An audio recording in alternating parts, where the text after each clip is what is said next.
मधुबनी में जदयू के वरिष्ठ नेता प्रदीप कुमार ने प्रशांत किशोर की पार्टी पर निशाना साधा है। प्रदीप कुमार ने कहा कि प्रशांत किशोर की पार्टी से एनडीए पर कोई प्रभाव नहीं पड़ने वाला है। एनडीए पर जनता को विश्वास है और जनता के विश्वास के बदौलत ही राज्य और देश के विकास को एनडीए तेजी से आगे बढ़ा रही है।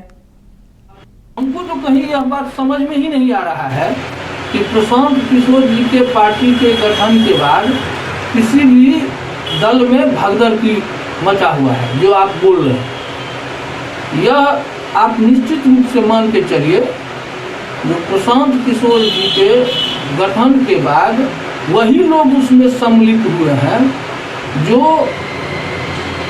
पुरानी पार्टी सब है। सब कार्यकर्ता को अपेक्षा रहता है कि हम विधायक ही बने, तो उनमें जितना लोग गया है उन सब विधायक का ही दावेदार है और 243 सीट पर बोल भी रहे हैं जो हम लड़ेंगे।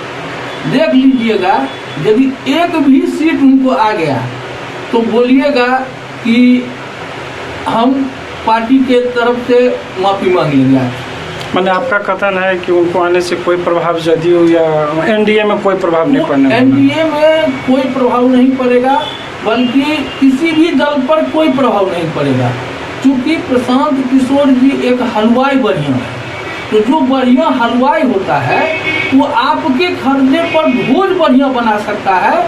वितरण और वहाँ सहभागिता में देखिएगा समाज ही होता है। इसीलिए आप निश्चिंत रहिए कि प्रशांत किशोर जी से कुछ भी प्रभाव इस एनडीए परिवार को नहीं पड़ने वाला। क्या नाम हुआ सर? मेरा नाम प्रदीप कुमार। पटना में ग्रामीण विकास मंत्री अशोक चौधरी ने प्रेस वार्ता की। प्रेस वार्ता में मंत्री अशोक चौधरी ने कई अहम चीजों की जानकारी दी। अशोक चौधरी ने कहा कि पिछले साल हमने भीम संसद का आयोजन किया था। इस बार 26 नवंबर को पटना के बापू सभागार में भीम संसद और संविधान दिवस मनाया जाएगा। सीएम नीतीश कुमार के नेतृत्व में जिस तरीके से बिहार आगे बढ़ रहा है वो देखने लायक है।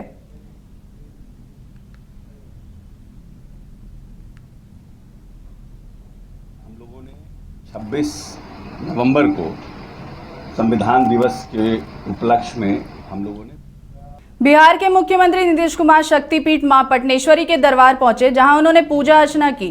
पटनेश्वरी शक्तिपीठ के महंत ने चुनरी देकर सीएम का स्वागत किया। सीएम नीतीश ने शक्तिपीठ में चल रहे मंदिर निर्माण के कार्यों की जानकारी ली और अधिकारियों को कई निर्देश दिए।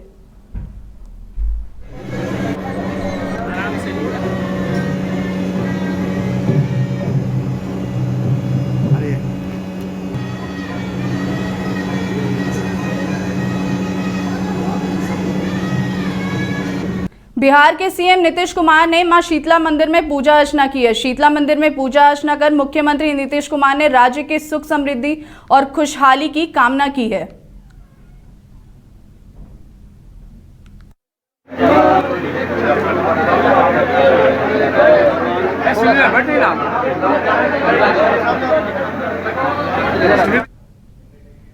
खबर राजधानी पटना से है, जहां दुर्गा पूजा के चंदा को लेकर हुए विवाद में निगम पार्षद के पति और डॉक्टर प्रभात मेमोरियल अस्पताल प्रबंधन के लोग आमने सामने आ गए हैं। दोनों पक्षों ने एक दूसरे के खिलाफ कदम कुआं थाने में केस दर्ज कराया है। डॉक्टर प्रभात मेमोरियल हॉस्पिटल के लोगों ने आरोप लगाया है कि उनसे रंगदारी की मांग की गई है और निगम पार्षद के पति ने 20 लाख रुपए के रंगदारी की मांग की है। जबकि निगम पार्षद के पति का कहना है कि पिछले 33 सालों से पूजा करते आ रहे हैं और आज तक कभी रंगदारी का आरोप उनके ऊपर नहीं लगा है। उन्होंने माना कि सामाजिक सहयोग से ही वह पूजा कर पाते हैं, लेकिन डॉक्टर प्रभात मेमोरियल हॉस्पिटल के लोगों ने उन पर जबरन रंगदारी का आरोप लगाकर मार पिटाई की घटना 7 अक्टूबर की है और उसी दिन निगम पार्षद के पति ने कदम कुआं थाना को फोन कर मारपीट की घटना का सूचना दिया था। लेकिन डॉक्टर प्रभात मेमोरियल हॉस्पिटल के लोगों ने 9 अक्टूबर को प्रेस कॉन्फ्रेंस कर निगम पार्षद के पति पर रंगदारी मांगने का आरोप लगाया। पुलिस ने माना कि दोनों पक्षों के केस दर्ज कराया है। पूरे मामले की छानबीन की जा रही है। पुलिस ने इसे चंदा का विवाद करार दिया है। डॉक्टर प्रभात मेमोरियल अस्पताल के प्रबंध निदेशक डॉक्टर सतीश कुमार सिंह के द्वारा कदम कुआं थाना में प्राथमिकी संख्या 771-24 दर्ज कराया गया है। उनके द्वारा आरोप लगाया गया है कि क्षेत्र के वार्ड पार्षद मनोज सिन्हा एवं उनके सहयोग कर्मियों के द्वारा डॉक्टर साहब से रंगदारी स्वरूप 5 लाख रुपये की मांग की गई है। पैसा नहीं देने के पश्चात उनके अस्पताल के कर्मियों के साथ मारपीट की गई है, गाली गलौज किया गया है। इस संबंध में प्राथमिकी के आलोक में आवश्यक विधि सम्मत कार्रवाई की जा रही है। दूसरी तरफ से यह भी जानकारी में आई है कि वार्ड पार्षद जो कि आरोपित हैं उनके द्वारा भी कदम कुआं थाना में एक प्राथमिकी दर्ज करवाई गई है।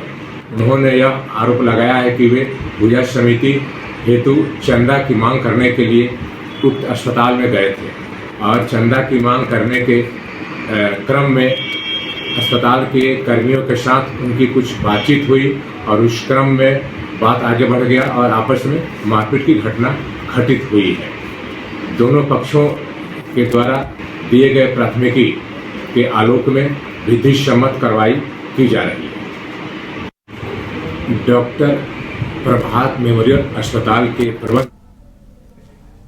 बक्सर के विभिन्न पूजा पंडालों में डीजे बजाए जाने की सूचना पर प्रशासन ने सख्त कदम उठाए हैं। प्रशासनिक टीम ने तुरंत कार्रवाई करते हुए नगर के प्रमुख स्थानों से डीजे जब्त किए।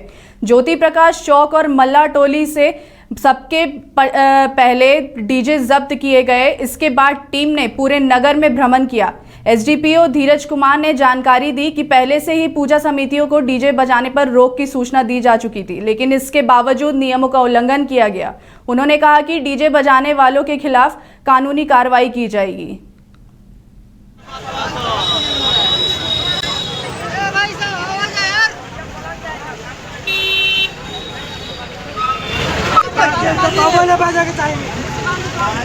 बिहार की राजधानी पटना के ऐतिहासिक गांधी मैदान में दशहरा पर रावण वध और पुतला दहन के कार्यक्रम को लेकर प्रशासन ने तमाम तैयारियां पूरी कर ली हैं। 12 अक्टूबर को शाम 5:30 बजे कार्यक्रम होना है। डीएम डॉक्टर चंद्रशेखर ने बताया कि गांधी मैदान के बाहर और अंदर पर्याप्त संख्या में पुलिस बल और मजिस्ट्रेट की तैनाती रहेगी।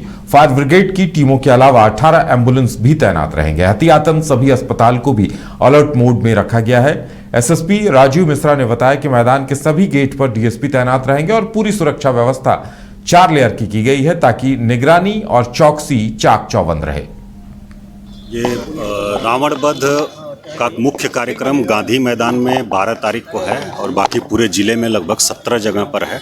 तो उसकी तैयारी को लेकर के आज जो गांधी मैदान में मुख्य कार्यक्रम होगा उसका हम लोग ब्रीफिंग किए हैं फोर्स और मजिस्ट्रेट का, और सारी तैयारियों को हम लोगों ने देखा है। तैयारियां लगभग पूरी हो गई हैं। बैरिकेडिंग का काम पूरा हो चुका है, जो लाइटिंग का काम है वो भी हो गया है और उसका टेस्टिंग चल रही है। बाकी सीसीटीवी कैमरा हम लोगों के लगभग 128 सीसीटीवी कैमरा स्मार्ट सिटी से जो गांधी मैदान के अंदर बाहर लगे हैं उससे 100% आच्छादित है। इसके अलावा हम लोग लोकली 50 सीसीटीवी कैमरा और लगा रहे हैं जिधर लोग रहते हैं उस पर निगरानी रखने के लिए, और बाकी पेयजल की व्यवस्था और मेडिकल टीम, हमारी फायर ब्रिगेड की टीम, सब लोग पूरी तरह से अलर्ट है। और हम लोगों का प्रयास है कि जो लोग यहाँ आएँ वो सुविधाजनक ढंग से आएँ और आराम से वो जाएं, किसी प्रकार की असुविधा नहीं हो। रावण वध को लेकर जो पिछले साल हम लोगों ने तैयारियां की थी उससे बेहतर करने का प्रयास करेंगे। सभी जो हमारे गेट हैं उन सभी गेट पर डीएसपी रैंक ऑफिसर्स को लगाया गया है। पर्याप्त संख्या में बलों की प्रतिनियुक्ति की गई। इसके अलावा जो पूरा रावण वध का कार्यक्रम है उसकी प्रतिनियुक्ति को हम लोगों ने 4 पार्ट में डिवाइड किया है।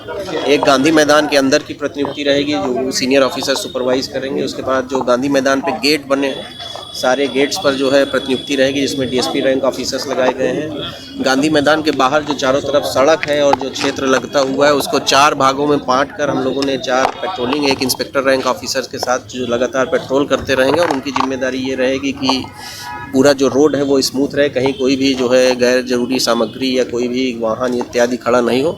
और इसके बाद जितने अप्रोच रोड हैं जो गांधी मैदान की तरफ आते हैं, चाहे आपकी बुद्धा कॉलोनी से जो अशोक राजपथ का रास्ता आता है, पीर बहोर तरफ से जो अशोक राजपथ का रास्ता आता है, एग्जीबिशन रोड चौराहे से एग्जीबिशन रोड आता है, गांधी मैदान के बगल से जो रास्ता आता है गांधी मैदान थाना के बगल से, तो जितने भी रास्ते आते हैं उन रास्तों को भी हम लोग 200-300 मीटर तक क्लियर रखेंगे।